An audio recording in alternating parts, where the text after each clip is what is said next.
নম্বর জাতীয় সড়কের Indo American মোড় সংলগ্ন এক চায়ের আড্ডাখানায় ধরা পড়ল অন্যরকম দৃশ্য। একদিকে কড়াইতে ফুটছে তেল আর তাতে পড়ছে চপ, কিন্তু এই চপ বিক্রির জন্য নয়।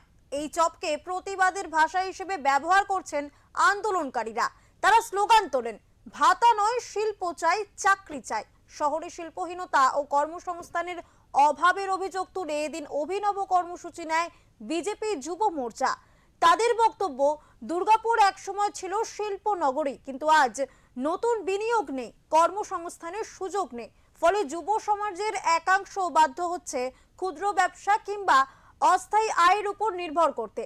জেলা বিজেপির সহ সভাপতি চন্দ্রশেখর বন্দ্যোপাধ্যায় দাবি করেন, রাজ্যে বড় শিল্প আসছে না, কর্মসংস্থান নেই। সরকার ভাতা দিয়ে সমস্যার সাময়িক সমাধান দেখাতে চাইছেন, কিন্তু স্থায়ী সমাধান হচ্ছে শিল্প ও চাকরি।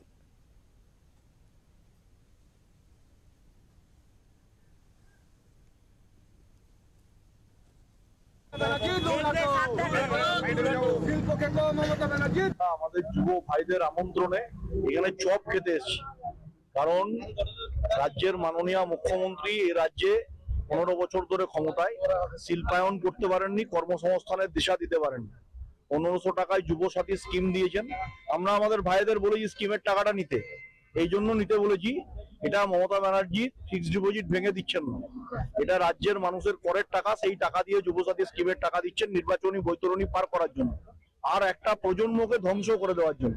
তারা যাতে পরবর্তী পর্যায়ে চাকরির দাবি না করে, শিল্পের দাবি না করে। কিন্তু ভারতীয় জনতা পার্টির যারা যুব মোর্চার ছেলেরা, তারা কিন্তু চায় এই বাংলায় কর্মসংস্থান হোক, শিল্পায়ন হোক, শিল্পের দিশা দেওয়া হোক।